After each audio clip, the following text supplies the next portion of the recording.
Hi, this is Patrice Lawrence, and I'm going to talk to you about location. And when I say location, I mean the world where your story is set. And if I look away a bit, forgive me, everything's kind of written in my notepad here, and I'm not always that good at remembering. When I write, I love writing characters, but I also want the world where the story is set to feel very, very real. So I'm going to give you my top 5 tips for writing a really effective location. So, number 1, forget everything that you've been told about how the world works. So you know that when you're little and you're sort of buy into the idea that the sky is blue and the grass is green. Well, actually, we know it's not always like that. Last night, the sky where I lived was pink and purple and lilac with streaks of grey. Today, it's blue, but there's big white clouds with bits of grey in them. And grass, sometimes grass is really bright green if it's by a golf course and has been watered all the time. Sometimes it's yellow, sometimes it's a bit crispy, sometimes it's brown. Um, if it's can be white sometimes if they've painted lines on it for a game. If somebody spilt paint on it, it could actually be purple. If it's in a field, it could be golden and high, or it might be short and cropped. And in a different world, maybe, the chemical that gives grass its colour might be something very different. So it might be orange or cream or scarlet. Tip 2 for writing location. Remember, your view of the world is completely unique. So this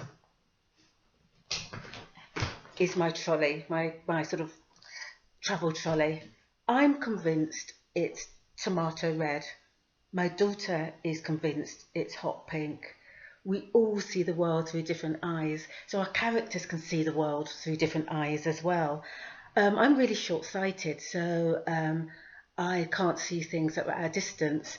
I used to go running quite a lot, quite early in the morning before it was fully light, and I remember thinking, is that a witch crouching by the lamppost?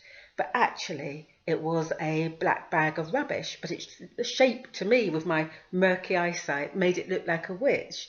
But then you think, what if there was a certain time in the morning when all the witches come out and perhaps they see me running past and they think, oh, hide, and they crouch down. So your view of the world is unique. So for instance, think about your bedroom. Think about how you would describe it, but the details that only you know. Are there marks on the wall? Or whether there been pictures or posters? Is there a history to your room that only you know? Are there sort of patches on the floor or the carpet from experiments gone wrong, or spilled paint, or bits of glue? What's under your bed? And it's not just what you see, it's what you hear. So when I'm in my room, I can hear the washing machine from the flat above. Sometimes I can hear the radiators hum. I can smell, there's roses that are dying in a vase, and I can smell those quite strong. There's one floorboard that squeaks like a really angry mouse when I step on it. Any location, inside or outside, think of those unique little details. Tip 3 for location.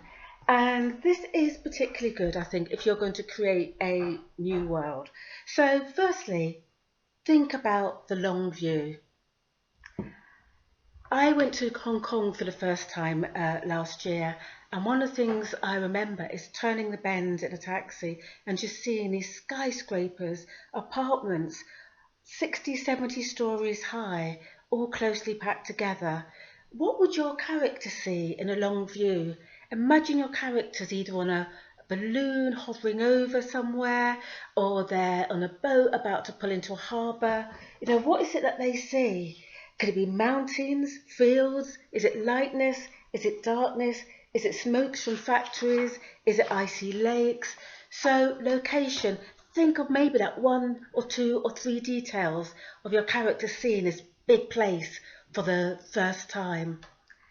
And tip 4, again, if you're creating a new world, maybe base it on somewhere that you know, and twist it.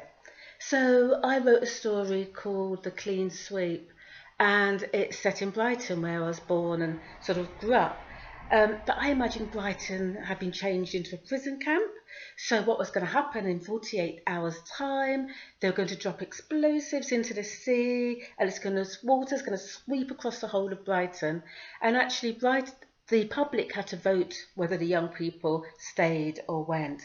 And I imagine that the Grand Hotel was actually now changed into this place where young people are taken and sort of punished. And maybe that the Dome in Brighton had tunnels underneath it where people lived. So even if your location is your bedroom, what if maybe the bed was stuck to the ceiling and you needed anti-gravity boots to go to bed? So think of places that you know well, and you've got those details, and then twist them slightly. And finally, tip 5, learn from everything else and everyone else. Film or TV or a game or a book, including comic books and graphic novels. What makes that world real to you? What are the details that mean I completely buy into this? I know it's really different. I know it might be a dystopian world. It might be a sort of fantasy world, but I really believe in it. What is it that makes you believe in that location? What makes it feel, yes, so real? Once you know that, once you know what works for you, steal it and use it. I hope this is useful. Thanks. Bye-bye.